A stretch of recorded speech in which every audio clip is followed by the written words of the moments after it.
Shalom Uvracha, amigos da ONG Pergunta ao Rabino.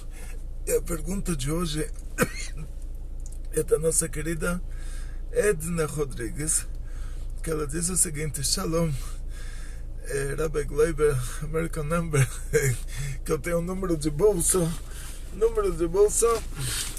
esse aqui é o número americano, Google Voice, de graça. Mas só dá para fazer no Congresso Rabínico Internacional, quer dizer, só dá para fazer lá mesmo.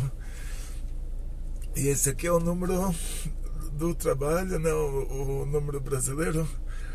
E ela diz assim: tenho duas perguntas, Rebbe. Uma é do Parashat Bereshit, quando é dito que o Espírito de Hashem se movia sobre as águas. Ou seja, de acordo com a Edna entende que se as águas já existiam, e não fala que foi criada, e depois é dito que Hashem faz a separação, o que seria o mover de Kadosh Baruch Hu sobre as águas? Gratidão.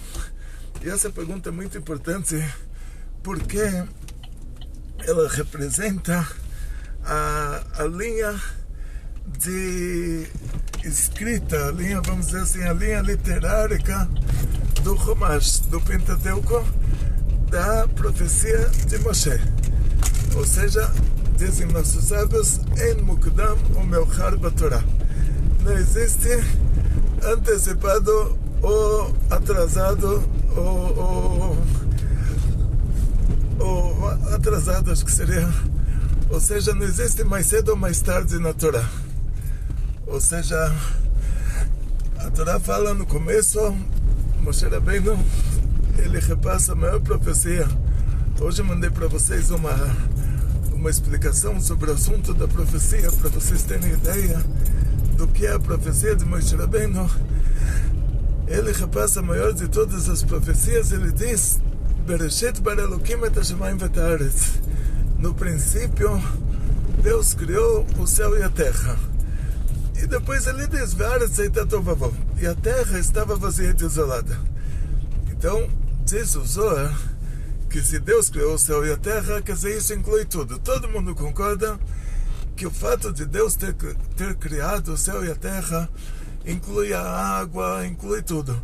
Então, por que está escrito no terceiro dia que a terra tire totzeares, que a terra tire as ervas, as árvores com fruta, que elas dão, tem semente para dar mais frutas? Porque, diz o Rashi, essa linguagem do terceiro dia, ela se aplica ao primeiro dia também. Depois que Deus criou o céu e a terra, e o céu e a terra foram criados totalmente, tudo foi criado no primeiro dia. Na hora que está escrito Deus criou o céu e a terra, quer dizer, ele criou tudo. Mas cada vez, os 10 pronunciamentos, eles vão tirar a coisa que foi criada, eles vão tirar ela da potência ao ato, da potência à ação. Então, as ervas já tinham sido criadas, mas no terceiro dia a terra tirou. E a terra já tinha sido criada, então ela podia tirar no terceiro dia as ervas e as árvores. Ou seja, na hora que o Moshe Rabbeinu fala que no princípio Deus criou o céu e a terra, então a partir disso a terra vai tirar o que tem de potencial nela, e o céu vai tirar o que tem de potencial nele. Essa é a explicação básica, que tudo que Deus criou no primeiro dia, e cada vez que ele faz um pronunciamento, aquilo sai da potência à ação. E aí nós vamos para o assunto de: no princípio Deus criou o céu e a terra estava vazia e desolada, que é uma contradição do versículo. Se Deus criou absolutamente tudo estava em potência, então como você pode dizer que a terra estava vazia ou desolada? Ela não estava vazia ou desolada, ela já tinha. Deus criou o céu e a terra. Então diz o Zohar, vazia e desolada, sendo que está escrito a terra estava, diz o Zohar que ela estava antes da criação. Ou seja, que a matéria-prima que Deus usou para a criação do mundo foi a quebra dos receptáculos do mundo do Tou, que é um mundo vazio e desolado, Por isso diz o Zohar, a terra antes de ser criada, ela era a quebra dos receptáculos do mundo do Tou, quer dizer, ela é o desencadeamento do mundo do Tou, do mundo vazio e desolado. Era o Lama Nikudim, o mundo dos pontos, que se chama que lá as 10 sefirot, elas eram comparadas a pontos, que elas não se unem, não tinha nenhuma sincronização entre elas. Quando dois pontos se unem, eles viram um risco, eles deixam de ser pontos, por causa que elas estavam absolutamente separadas uma da outra. Ele é chamado de Olam Nekudim, o mundo dos pontos. E por isso teve a quebra dos receptáculos da Chesed, na Chesed, na Gvorá, na Tiferet, na Netzach, na Od, na Esod e no Malchut. E são 7 dias da criação, essas 7 sefirot. E mesmo assim, mesmo que o Zohar fala que essa parte da Torá ela se refere a antes da criação, mas é um desencadeamento, quer dizer, o mundo do Tou virou o nosso mundo. As 7 sefirot do Tou que se quebraram, elas se tornaram o nosso mundo material. É um desencadeamento. Então ainda tem a ver com a criação do mundo. Quer dizer, é a parte principal, não é que tem a ver, a parte principal da criação do mundo. Mas as outras linguagens, que tem 10 pronunciamentos. Então Deus criou a luz, Deus não falou Fiat Lux, Deus falou Yei Or, seja luz, em hebraico clássico. Então quer dizer, Deus criou a luz. Aí você fala, pera, mas tem outras coisas no mundo, não tem aqui só luz. Ah, mas Deus falou para a água se reunir num lugar só e surgir a terra, e Deus criou só a lua e as estrelas. Você vai fazer a listinha, tudo que Deus criou, você vai encontrar 10 coisas, 10 pronunciamentos, 10 categorias de coisas. E você fala, pera, e a pedra? Não está escrito que Deus criou a pedra? A coisa principal aqui nesse mundo? Uma pedra, a coisa mais simples, você se abaixa no chão, você pega uma pedra e levanta e pergunta onde está escrito na Torá que Deus criou a pedra. Diz o nosso primeiro patriarca Avram Avinu, no livro que ele escreveu, que é chamado de Sefer Yetzirah, que esses 10 pronunciamentos divinos, eles representam 10 ramificações dessas 10 sefirot. E essas ramificações são representadas por meio de letras, que letras são revelações, e elas vão formar equações, elas vão se unir, elas vão formar uma tabela periódica da criação do mundo. Quer dizer, você pega todas as letras dos 10 pronunciamentos, assim está escrito no Sefer Yetzirah, assim diz o nosso patriarca Avram Avinu. Você pega as 10 letras, todas as letras dos 10 pronunciamentos divinos, e você vai montando com elas agora palavras. Ou seja, 2 letras formam uma palavra. E aí você vê todas as variações dessas 2 letras. Então coloca a primeira letra do lado direito, a segunda do lado esquerdo, depois inverte e terminou. Agora você pega 3 letras e faz também a tabela periódica delas, até que você vai chegar absolutamente em todos os nomes de todas as criaturas na língua santa, no hebraico clássico. Por isso que o Adão, quando Hashem criou ele, Hashem criou Adão e Eva em idade adulta, 20 anos de idade, assim diz o Rabi Yochanan na Gemara. O Adão e Eva foram criados como tudo foi criado em idade adulta.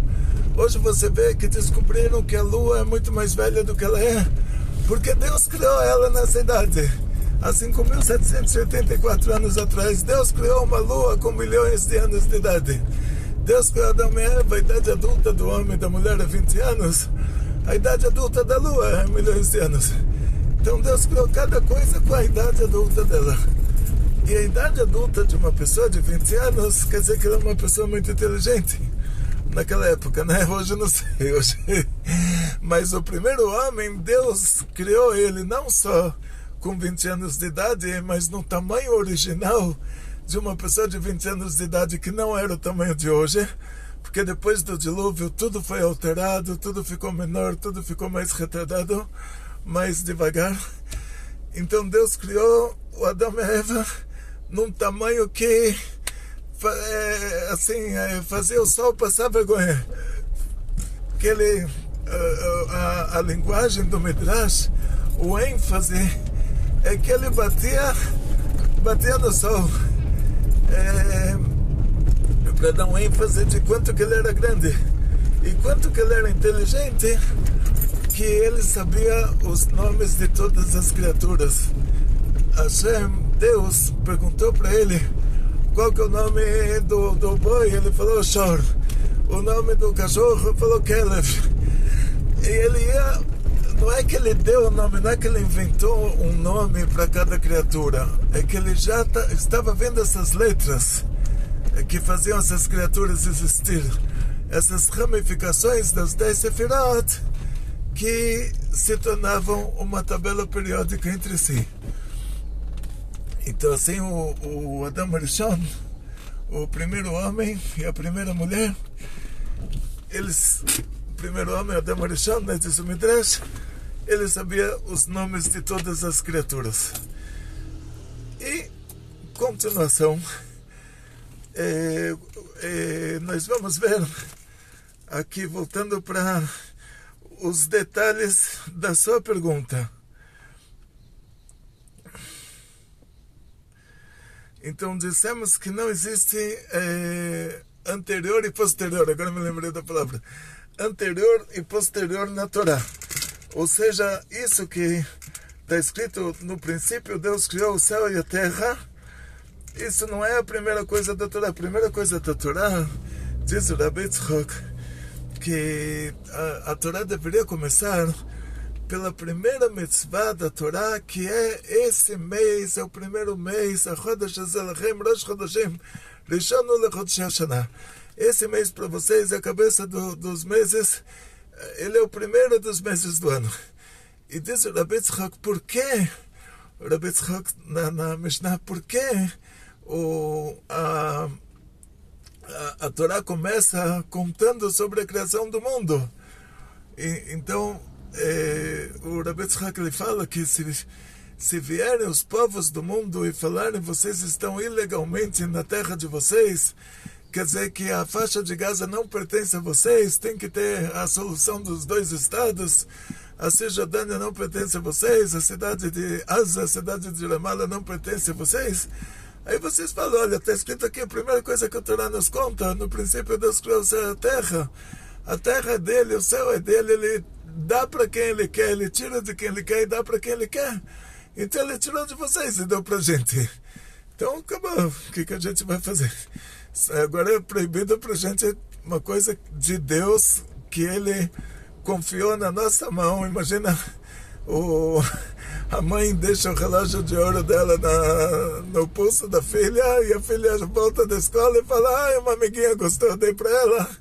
E aí a mãe fala, mas não era seu, era o relógio da sua mãe. Da mesma maneira, quando Deus, a terra é dele, isso quer dizer que isso que ele deu para eles ainda não se tornou deles. Deu para eles, tirou deles, deu para a gente, quer dizer que a terra continua sendo dele. Então ele deixou essa terra na nossa mão. Nós não somos os donos da terra a ponto de poder dar essa terra para alguém. Seja a terra santa, a nossa terra. A Torá deveria começar assim, com o primeiro mês. E ela começou no princípio Deus criou o céu e a terra, porque Moshe Rabbeinu já está te dizendo, olha, vão te falar que essa terra não é sua, para você responder para eles que Deus criou tudo, é tudo de Deus, e ele tirou de vocês e deu para nós. Então, não tem mais cedo ou mais tarde na Torá, e nós vamos chegar nesse versículo. No princípio Deus criou o céu e a terra estava vazia e desolada, e o Zohar fala que isso vai para o Seder Shtoshlut, o desencadeamento, e depois não está escrito que Deus criou a água, mas está escrito que Deus criou o céu e a terra inclui a água. Mas por causa que esse versículo é desnecessário, que a palavra ruach quer dizer vento, E o vento pode ser traduzido como o Unclus traduziu, que é um vento de verdade, ou pode ser traduzido como a revelação espiritual. A palavra Ruach, o pshat dela, a tradução literal é vento, a tradução mais profunda é o assunto espiritual. Então, por causa que esse versículo é desnecessário, porque Deus criou tudo, inclusive a água. E você pode imaginar que o vento, então, é da mesma maneira que no dilúvio, na Parashá de Noach, na Parashá passada, aquele vento veio baixar as águas. Então você pode dizer, talvez a explicação aqui é que o vento divino veio baixar as águas para que surja a terra.